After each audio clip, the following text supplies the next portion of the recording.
नमस्कार दोस्तों। आज के टाइम में यूपीएससी के बारे में इंडिया का हर एक व्यक्ति जानता होगा। यूपीएससी यानी यूनियन सर्विस पब्लिक कमीशन, जिसे हिंदी में संघ लोक सेवा आयोग के नाम से जाना जाता है। इसकी शुरुआत कैसे हुई, किन परिस्थितियों में अंग्रेजों ने इसकी शुरुआत की, इसके पीछे उनका क्या उद्देश्य था, इन सभी बातों पर हम चर्चा करने वाले हैं।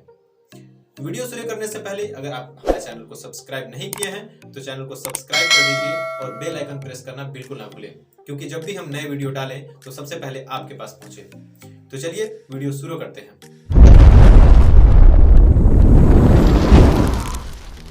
फ्रेंड्स, यूपीएससी की जर्नी शुरू होती है। डेट थी 1772 और बंगाल के तत्कालीन गवर्नर जनरल बनाए गए थे Warren Hasting. Warren Hasting company को अधिक से अधिक लाभ पहुंचाना चाहते थे।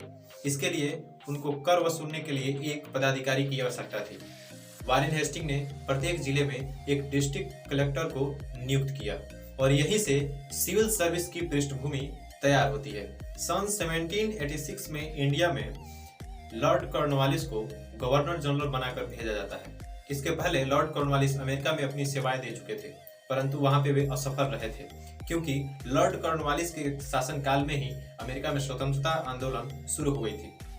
लॉर्ड कॉर्नवालिस इस दूसरे मौके को किसी भी तरह अपने हाथ से जाने देने के मूड में नहीं थे।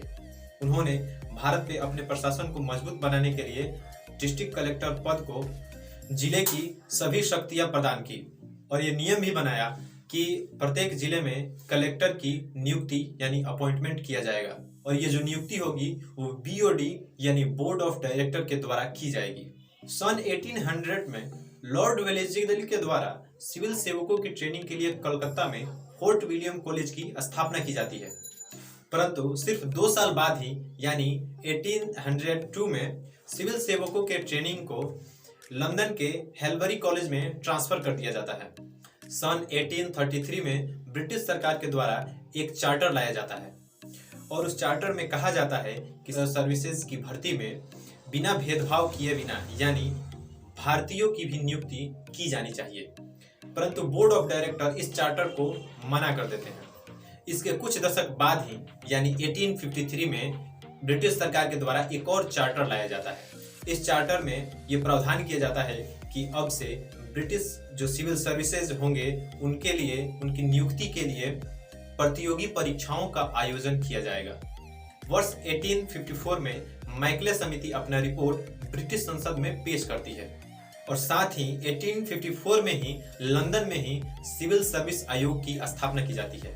परीक्षा की शुरुआत 1855 से होती है। तो शुरुआती दौर में सिविल सर्विसेज के लिए परीक्षा का आयोजन सिर्फ लंदन में किया जाता था। इसके लिए जो अधिकतम आयु सीमा रखी गई थी यानी मैक्सिमम एज 23 इयर्स थी, जबकि मिनिमम 18 ईयर थी। वर्ष 1854 में ही प्रथम भारतीय जिन्होंने सिविल सेवा परीक्षा पास की थी हमारे रविंद्रनाथ टैगोर जी के भाई सत्येंद्रनाथ टैगोर थे। 20th सेंचुरी यानी 1919 में ब्रिटिश सरकार के द्वारा एक और चार्टर लाया जाता है। इस चार्टर को हम भारत सरकार अधिनियम के नाम से भी जानते हैं। इस चार्टर के द्वारा भारत में लोक सेवा आयोग की स्थापना की योजना बनाई जाती है। 1 अक्टूबर 1926 में भारत में पहली बार लोक सेवा आयोग की स्थापना की जाती है, जिसके प्रथम अध्यक्ष रॉस बार्कर को बनाया जाता है। यूं तो 1922 से ही सिविल सर्विस के परीक्षा का आयोजन भारत में होने लगा था।